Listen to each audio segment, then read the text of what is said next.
Hello, everyone. Welcome back to another Love to Live episode. And salutations, greetings, and heartiest gratitude. I hope every one of you're relishing and enjoying life to the fullest. We brothers welcome you to Love to Live. And today we are here to entertain and escalate and elevate your mind's diversity into brilliance, into greatness, making you feel that yes, it is possible to love to live.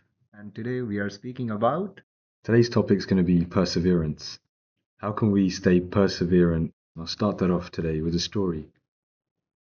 So, how can we be more persistent in the things that we do? There was a boy, about 11 years old, and he wanted to try out for his school team. The school was quite a sporty school, so it looked after its prowess in the sports. It took that quite seriously. And this child really, really enjoyed the sport of football or soccer, depending where you're from. The sport with the round ball that you kick around.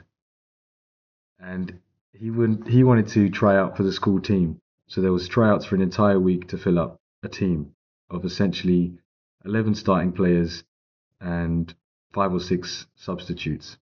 The sports coaches were only looking for the certain best of the best.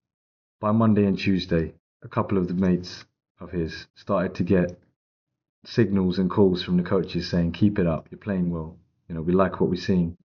Gave a good indication to these boys that they were doing all right. And, certain excitement started to come up amongst the team of trial players that, we're doing all right. This could definitely end up working out for us. So it spurred excitement amongst most of the boys. Now, some of the boys who hadn't got recognized yet were starting to kind of feel that, what are we doing wrong here? Including the boy himself. He thought, what am I doing wrong? I thought I'd played as much as the other guys have. I've showed my skill on the field. What else can I do? So he went home on Wednesday evening thinking, how can I impress these guys? Because some of these spots had now started to be taken. So he wanted to secure a spot on the team. It wasn't until Friday. So into the entire week he was worrying, but at the same time, while he was worrying, he also knew that he couldn't let this opportunity go. And that opportunity hadn't quite slipped yet. He still had that last day or last couple of days to prove himself. So Friday rolled around, and something different about the boy laced up his shoes that day. There was something different about how he had a sip of water just before he stepped out to kick the ball and show him what he was capable of. By the end of that session on the Friday night, that boy was seen amongst his colleagues as someone who had just turned up on the Friday and completely blown everyone out of the water. Every single one of the coaches, there was 5 coaches in total, every single one of the 5, at different points throughout the 2-hour trial on that Friday, approached this boy and said, "What's your name? What's your position? Where do you play?" And got all the details. He impressed all of the coaches that day simply because he was persistent in the fact that he can't give up. This is something that he really wants to do. And so he's going to make sure he does his best to achieve that. It was absolutely amazing. Just what that persistence of that boy, that build up of the 4 days, how he hadn't had any recognition yet, that persistence that he had to get the team, he had to make the team, he wanted to play, that persistence, that perseverance of him keep training. He trained after each trial that he didn't get selected at. All the 4 trials before, he went home and still further trained. He really wanted to make this team, and he did. Every coach congratulated him on the end of the Friday, saying you had made the team. This is just a small story, just an example that anyone can really use.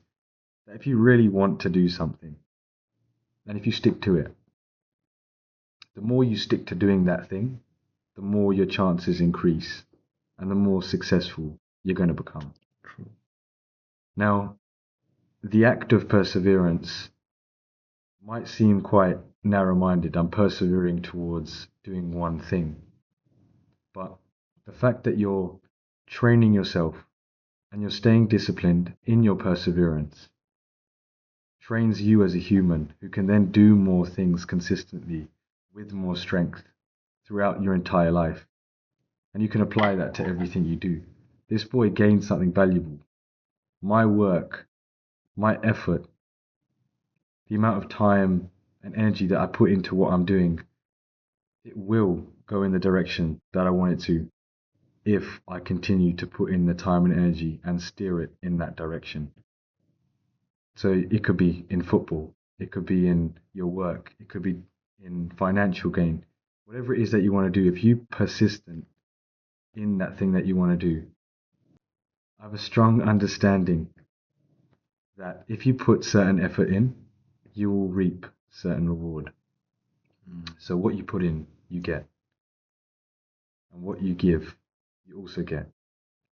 So apply that to whatever you're doing, thinking if I have something, a set task in front of me that I want to complete, then move on to the next one. Or if that set task is what you're trying to achieve, then break it up into smaller steps.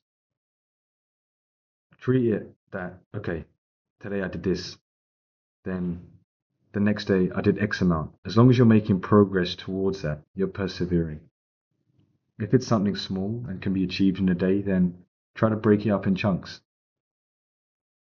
Now, this goes hand in hand with using potentially paper and pen or notes on your phone or your laptop and physically putting it down in a way so that it's not in your head, but you're documenting the progress that you also want to make. So you're journaling, you're writing it down, you're keeping yourself accountable also on paper and pen.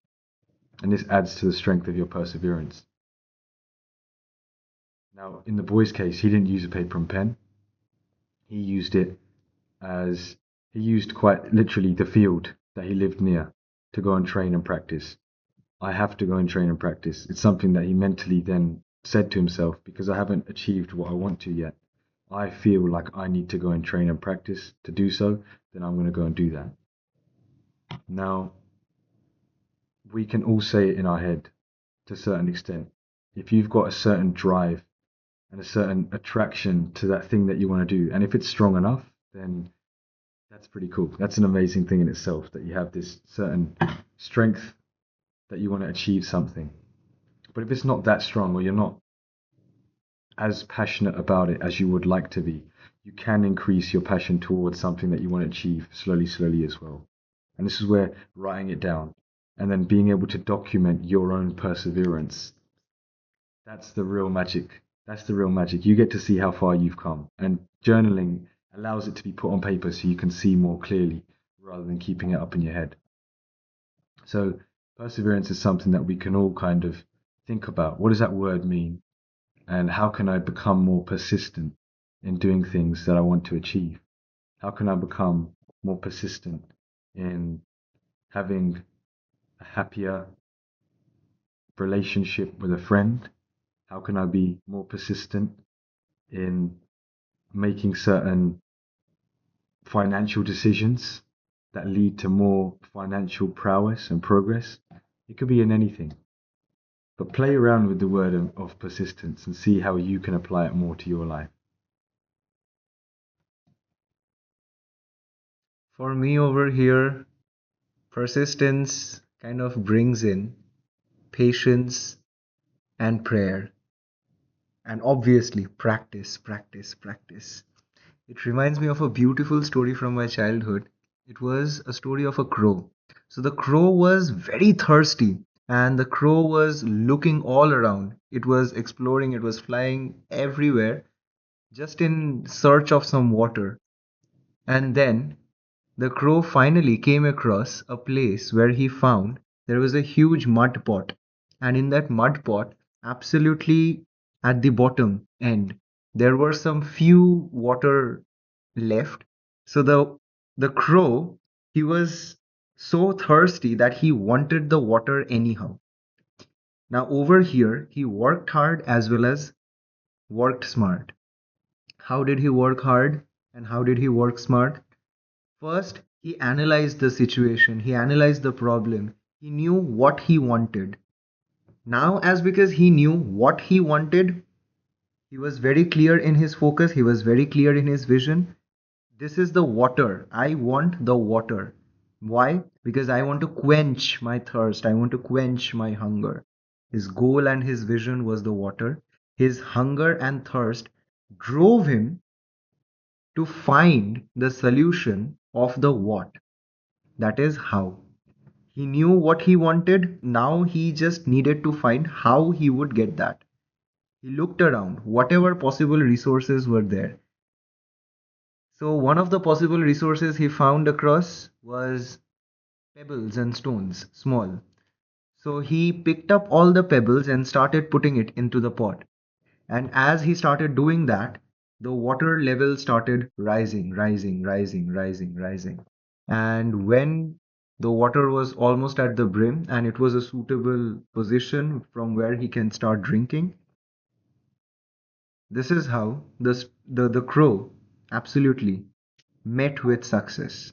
He fulfilled his desire, he fulfilled his thirst, and he continued his journey of life. Whether it be a big dream, whether it be a big vision, or whether it be a small goal, a small task that you need to complete, everything adds up into discipline.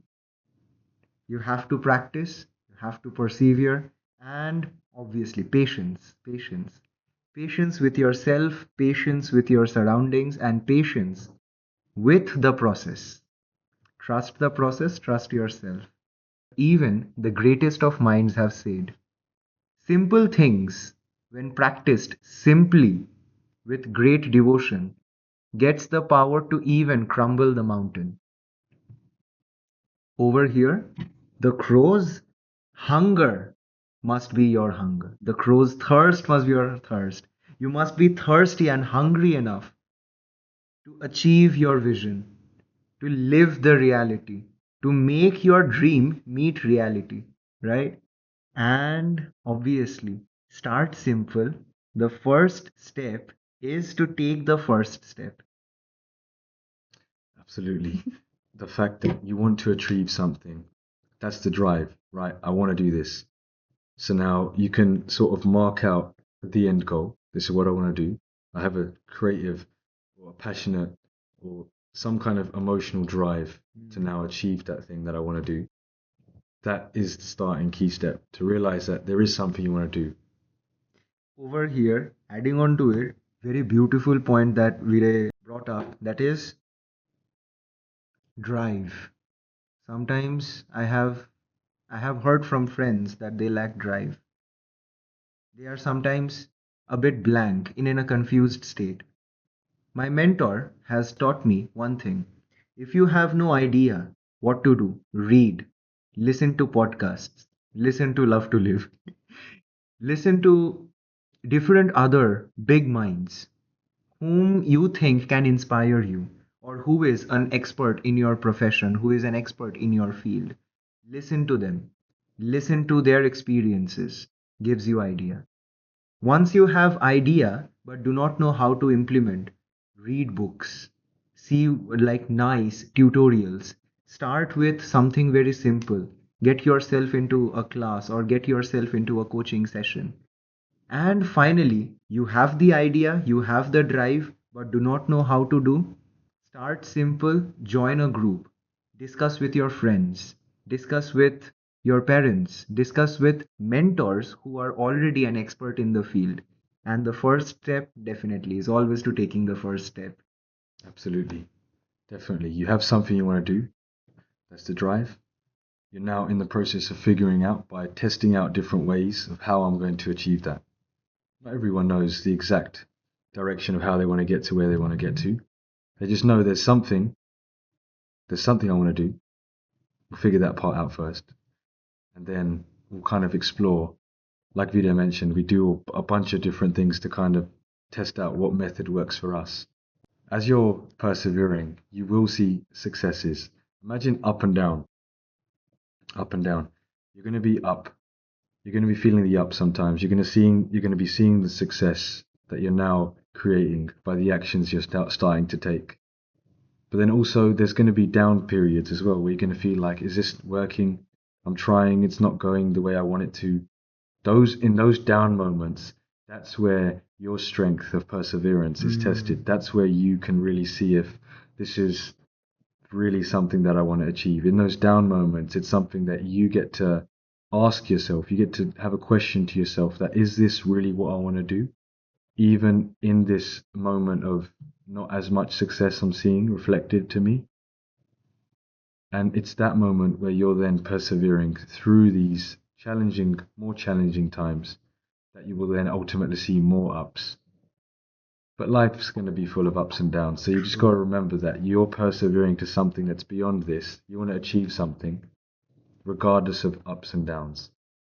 So it's becoming a testament to yourself once you've started the journey to see how much your strength of perseverance continues to grow while you're on that journey to achieving that thing that you desire.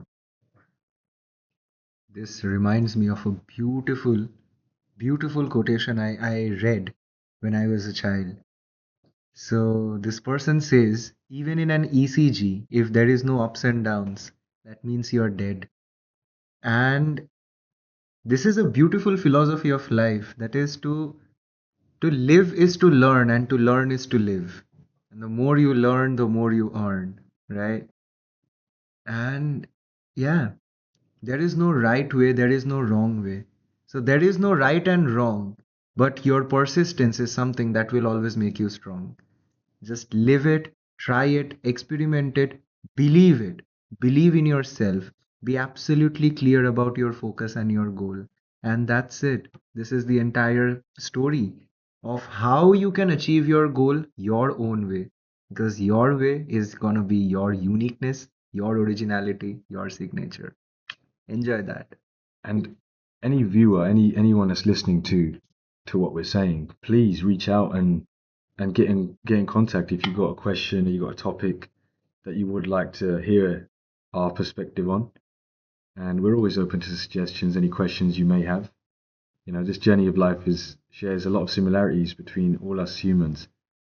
Just like in old days, we always used to have all our elders, all our friends together, right? When we used to not have any TV or phone, they all used to kind of sit around the campfire. They used to share their stories, they used to share their experiences, and that is how they used to learn so much because there were so much of deep connectivity and connections, right?